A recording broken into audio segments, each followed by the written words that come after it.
Hello दोस्तों, Raghav voice channel पर आपका स्वागत है। मैं आपके सामने एक आर्टिकल लेकर आया हूं जिसका शीर्षक है कैसे अपने पर गंभीरता से पढ़ाई के लिए दबाव डालें। पढ़ाई करना स्कूल का बहुत ही महत्वपूर्ण हिस्सा है, मगर फिर भी यही एक चीज है जिसे करना छात्रों के लिए सबसे मुश्किल होता है। अगर आपको गंभीरता से पढ़ाई करने में मुश्किल होती है, तब आप अकेले नहीं हैं। प्रतिदिन एक निश्चित समय पर पढ़ाई करने की आदत डालिए। अपने काम को छोटे छोटे हिस्सों में बांट लीजिए और जब आपका काम पूरा हो जाए तब अपने को कुछ इनाम भी दीजिए। समय के साथ आप पढ़ाई को अपने दिन का हिस्सा बना लेंगे और इस आलस और गिल्ट की साइकिल को भी तोड़ सकेंगे। विधि एक का 3, अपने को प्रेरित करना। 1, उन कारणों की एक सूची बना लीजिए जिनके लिए आपको पढ़ाई करनी है। चाहे आपके जो भी कारण हो, उनको एक कागज पर लिख डालिए और कहीं ऐसी जगह रख दीजिए जहां आप उनको अक्सर देखते रह सकें। जब आपका पढ़ाई करने से बचने का मन करे, तब अपने को ये याद दिलाने के लिए कि आपको मेहनत क्यों करनी है, उनको पढ़िए। पढ़ाई करने के कारण अनेक हो सकते हैं, जैसे कि अच्छे ग्रेड पाना ताकि आप अच्छे कॉलेज में जा सके, आपको जो स्कॉलरशिप मिल रही है वो मिलती रहे, या केवल इसलिए कि बुरे ग्रेड्स आने से कहीं आप परेशानी में न पड़ जाएं। आपकी सूची में रखे जाने के लिए कोई भी कारण न तो बहुत छोटा होता है और न बहुत बड़ा। सलाह: ध्यान रखिएगा कि आप शायद सदा ही प्रेरित महसूस नहीं करेंगे और यह कोई खास बात भी नहीं है।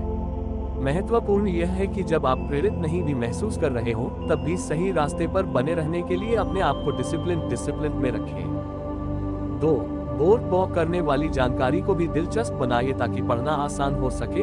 अपने आप से पूछिए, ये मटेरियल किस तरह से मेरी जिंदगी से संबंधित है, या इसका इस्तेमाल किस तरह से अपनी जिंदगी में कर सकता हूँ।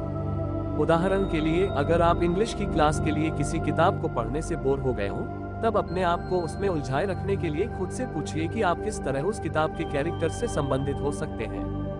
या अगर आप बायोलॉजी पढ़ने में मुश्किल में पड़े हो, तब ये जानने की कोशिश करिए कि आप अपने और अपने आसपास के जीव जंतुओं के बारे में कितना कुछ जान सकते हैं। सभी चीजों में दिलचस्पी होना तो कठिन है और कुछ विषयों में तो आपका मन बिल्कुल ही नहीं लगेगा, मगर ये समझने की कोशिश करिए कि किस तरह से आप जो कुछ भी सीख रहे हैं वो आपके अपने जीवन में लागू हो सकती है। ये निजी कनेक्शन काम करते रहने के लिए आप में पर्याप्त दिलचस्पी पैदा कर सकता है। 3, एक टाइमर लगा लीजिए जिससे आपको पता चलता रहे कि अंत अब करीब ही है। किसी रुकने की जगह के बिना कोई भी घंटों तक लगातार पढ़ते नहीं रहना चाहता है। पढ़ने के समय अपने को नियमित और जल्दी ब्रेक दीजिए। आप पूरे दिन के लिए भी कोई अंतिम समय तय कर सकते हैं, जिससे आपको पता चल सकेगा कि आखिर कब तक आपको पढ़ते रहना पड़ेगा। वास्तविक पढ़ाई के लिए 30-50 मिनट के ब्लॉक बना लीजिए और उसके बाद वापस पढ़ने आने से पहले एक निश्चित समय का ब्रेक लीजिए। अगर आपको पता चलेगा कि टाइमर जल्दी ही बंद होने वाला है, तब आप और अधिक एफिशिएंटली पढ़ाई करेंगे। अगर आप स्कूल के ठीक बाद पढ़ाई करते हैं, तब आप तय कर सकते हैं कि दिन के समय तक पढ़ेंगे और उसके बाद बाकी की शाम अपने आप को छुट्टी दे देंगे। या अगर आप रात में पढ़ते हो, तब सोने के समय से 30 मिनट पहले तक का टाइमर लगा लीजिए जिससे आपको वाइंड डाउन होने का समय मिल सके। पोमोडोरो तकनीक को ट्राई करिए। 25 मिनट का टाइमर लगाइए। जब टाइमर बंद हो, तब 5 मिनट का ब्रेक लीजिए। फिर 25 मिनट के लिए पढ़िए और फिर एक और 5 मिनट का ब्रेक लीजिए। 25 मिनट के हर 4 ब्लॉक के बाद 15-20 मिनट का ब्रेक लीजिए। 4, काम जारी रखने के लिए हर स्टडी ब्लॉक के बाद अपने आप को कुछ इनाम दीजिए। यह कोई बहुत बड़ा इनाम हो इसकी जरूरत नहीं, यह कोई छोटी सी चीज भी हो सकती है, जैसे कि हर ब्लॉक के पूरा होने के बाद अपनी मनपसंद कैंडी खा लीजिए, 5 मिनट के लिए ट्विटर या इंस्टाग्राम देख लीजिए, या और कुछ नहीं तो अपने पेट को ही लिपटा लीजिए। अपनी कड़ी मेहनत को सेलिब्रेट करने के लिए हर एग्जाम के समाप्त होने पर अपने आप को कोई मजेदार इनाम देने के बारे में भी आप सोच सकते हैं। दोस्तों के साथ कॉफी पीने के लिए जाना, देर तक नहाना, या ऐसा कुछ खरीदना जिस पर बहुत दिनों से आपकी नजर रही हो, अर्थात उसे ऐसा कुछ होना चाहिए जिसे करना आपको पसंद हो ताकि आपको टेस्ट समाप्त होने के बाद लगे कि आपने कुछ किया है। 5, किसी स्टडी बडी की सहायता लीजिए। इसका मतलब यह नहीं है कि आपको साथ बैठकर पढ़ना चाहिए, बल्कि यह कोई ऐसा साथी होना चाहिए जिसके साथ आप हर दिन चेक कर सकें और आप ट्रैक पर बने रहें। अगर आपको पता होगा कि दिन के अंत में आपको किसी को टेक्स्ट करके ये बताना है कि आपने उस दिन के लिए जो लक्ष्य तय किया था उसे पूरा कर लिया है, तब चाहे आपका मन नहीं भी कर रहा होगा, आपको पढ़ाई करते रहने के लिए प्रेरणा मिलती रहेगी। आप अपने स्टडी बडी से कह सकते हैं कि अगर वो कुछ दिनों तक आपसे कोई खबर न पाए तब आपसे सवाल करें। इस तरह से आपको वापस ट्रैक पर आने में सहायता मिल जाएगी और ऐसा भी नहीं होगा कि बहुत समय व्यर्थ ही निकल जाए। विधि 2 का 3 शेड्यूल बनाना। 1 हर दिन एक ही समय पर पढ़ाई करिए जिससे वो एक आदत बन जाए। अगर आप सुबह काम कर सकने वाले व्यक्ति हैं, तब कोशिश करिए कि स्कूल के समय से पहले ही आप सोकर उठ जाएं ताकि आपको पढ़ाई के लिए कुछ समय मिल जाए। अगर आप रात में जागे रहते हैं, तब हर शाम को कुछ समय पढ़ाई को देना ही सबसे बढ़िया होगा। या अगर आप चाहते हो कि काम जल्दी से जल्दी पूरा कर लिया जाए ताकि आपको जो करने में मजा आता है आप बाद में वो सब आराम से कर सकें, तब शायद आप हर दिन स्कूल से आने के तुरंत बाद ही पढ़ाई करना चाहेंगे। अगर आप पहले ही से नहीं करते हैं, तब तो दैनिक प्लानर का इस्तेमाल शुरू करने की कोशिश कर दीजिए। आप अपने फोन के कैलेंडर ऐप का इस्तेमाल कर सकते हैं या लिखने के लिए कोई फिजिकल प्लानर ले सकते हैं। हर दिन के लिए पढ़ाई का समय तय कर लीजिए जिससे कि आपको याद रहे कि उस समय आपको किसी और काम करने का निश्चय नहीं करना है। ध्यान रखिए, आपके वीकेंड्स कुछ अलग दिखेंगे क्योंकि आपका शेड्यूल फर्क होगा। आपको वीकेंड्स पर पढ़ाई और प्रोजेक्ट्स पर काम करने के लिए अधिक बड़े ब्लॉक्स को अलग करके रखना होगा।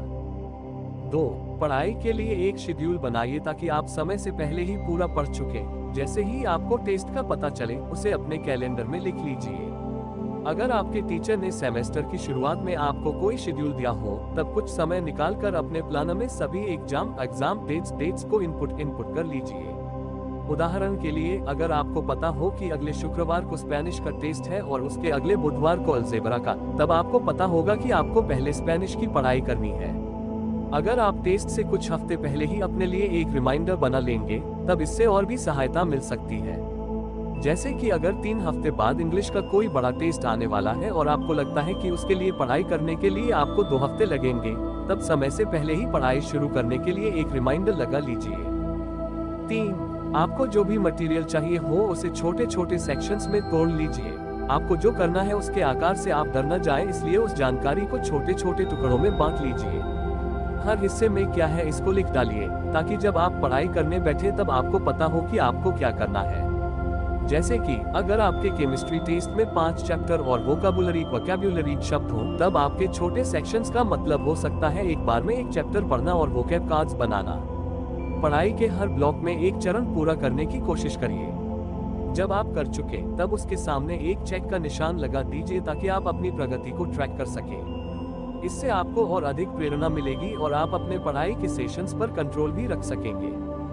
4 आराम करने और रिलैक्स करने का समय शेड्यूल कर लीजिए। यह आशा करना कि आप सीधे 5 घंटे पढ़ाई कर सकते हैं ठीक नहीं होगा। आपके दिमाग को ब्रेक तो चाहिए ही। आपको हर 30 मिनट पर 5-10 मिनट का छोटा ब्रेक तो चाहिए। अगर आप इससे कुछ अधिक कर सकें, तब 50 मिनट पढ़ाई करिए और 10 मिनट का ब्रेक लीजिए।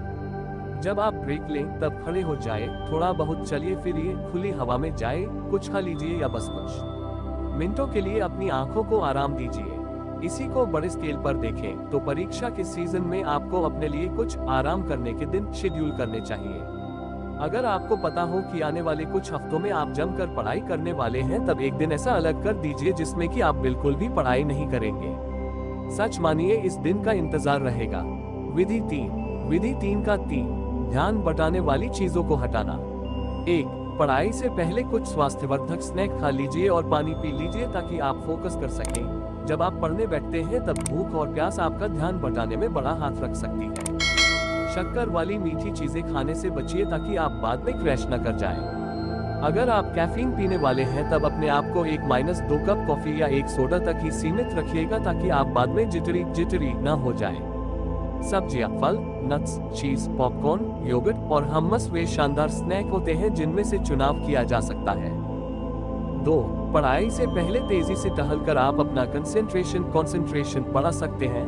10-15 मिनट के एक्सरसाइज सेशन से अपनी थोड़ी नर्वस एनर्जी को खर्च कर लीजिए और अपने एंडोर्फिन्स को बूस्ट अप कर लीजिए। जब उसके बाद आप पढ़ने बैठेंगे, तब आपके लिए फोकस करना आसान होगा और आप जो कुछ भी पढ़ेंगे वो आपके दिमाग में रिटेन भी हो जाएगा। सलाह, आप एक्सरसाइज करते समय भी पढ़ाई करने की कोशिश कर सकते हैं। अपने नोट्स लेकर जिम जाए और जब आप ट्रेडमिल पर चल रहे हो तब आप उनको पढ़ सकते हैं। जब आप काम पूरा कर लेंगे, तब आपके शरीर और दिमाग दोनों को ही बेहतर लगेगा।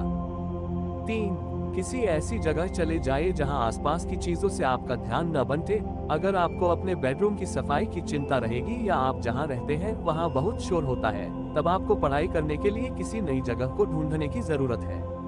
इसी तरह अगर आप दोस्तों के साथ पढ़ाई करना चाहते हैं मगर आपको लगता है कि वहां तो आपका ध्यान बंट ही जाता है, तब आपको कुछ बाउंड्रीज तय करनी पड़ेंगी ताकि आप कंसंट्रेट कर सकें। आमतौर पर ऐसी जगह जहां पर ऐसे दृश्य या आवाजें न हो जिनसे आपका ध्यान बंट सके, पढ़ाई के लिए सबसे अच्छी होंगी। सलाह, अपने पास एक सादा कागज रखिए। जैसे ही आपको कुछ ऐसा ध्यान आए जिसे याद रखना या करना है, उसे उस कागज पर लिख डालिए। 4. पढ़ाई के लिए आवश्यक इलेक्ट्रॉनिक्स को छोड़कर बाकी सबको बंद कर दीजिए। या अगर आपको अपने फोन का इस्तेमाल टाइमर के तौर पर करना है तब उसको एयरप्लेन मोड में कर लीजिए ताकि उसमें कोई नोटिफिकेशन ना आए। बैकग्राउंड में टीवी नहीं होना चाहिए और अपना फोन भी कुछ दूर पर, जैसे कि दूसरे कमरे में, रख दीजिए ताकि आपके मन में उसको देखने का लालच ना आए। वैसे कुछ ऐसे शानदार ऐप्स भी हैं जो आपके द्वारा फोन पर बिताए जाने वाले समय को सीमित करने में सहायता कर सकते हैं। कुछ तो निर्धारित समय के बीच आपको कुछ साइट्स पर जाने से भी रोक सकते हैं। आपके लिए जो भी ठीक लगे वही करिए, अर्थात चाहे तो पूरी तरह से ऑफलाइन चले जाइए या अपने ऊपर कुछ बंधन लगा लीजिए। 5. आप पढ़ाई करते समय संगीत सुनेंगे या नहीं, इस बारे में सेलेक्टिव रहिए। कुछ लोगों का संगीत के कारण ध्यान बुरी तरह से बंट जाता है, मगर वहीं कुछ ऐसे लोग भी होते हैं जिनको बैकग्राउंड में बजता हुआ धीमा संगीत कंसंट्रेट करने में मदद करता है। आपके लिए क्या सबसे बढ़िया होगा ये जानने के लिए संगीत बजाकर और बिना संगीत के दोनों तरह से पढ़ाई करके देख लीजिए।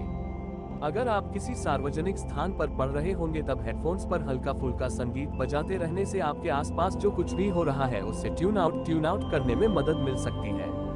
आमतौर पर वाद्य संगीत कंसंट्रेशन के लिए सर्वश्रेष्ठ होता है। 6. 10 मिनट के लिए टाइमर लगाइए और शुरू हो जाए। ये बहुत आसान लग सकता है, मगर अक्सर पढ़ाई को गंभीरता से लेने में शुरुआत ही सबसे बड़ी बाधा होती है। टाइमर लगाइए और तय कर लीजिए कि आपने जो काम उठाया है उसे पूरा करेंगे।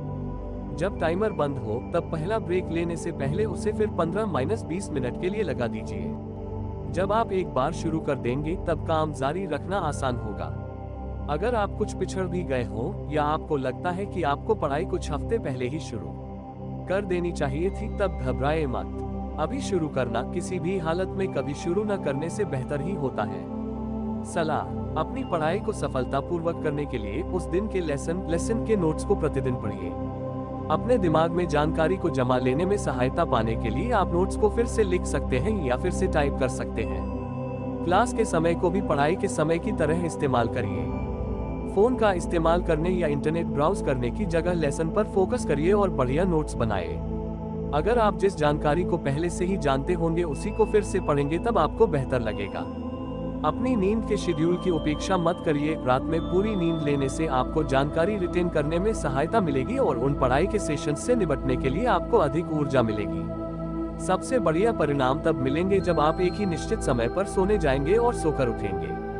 इससे कहीं बेहतर यह होगा कि आप अपना फोन अपने माता पिता या भाई बहन को दे दें ताकि आप पढ़ाई पर कंसंट्रेट कर सकें। इसके साथ ही अगर आपको ब्रेक लेना हो तब भी अपना फोन मत निकालिए। उसकी जगह कुछ कला या क्राफ्ट करिए या किसी रिश्तेदार से बातें करिए। अपने ब्रेक को सादा ही रखिए। पढ़ाई के बाद अपने आप को इनाम दीजिए। तो दोस्तों, ये आर्टिकल आपको कैसा लगा हमें कमेंट करके जरूर बताएं और मेरे इस राघव वॉइस चैनल को लाइक, शेयर और सब्सक्राइब करना ना भूलें। धन्यवाद। आपका दिन शुभ हो।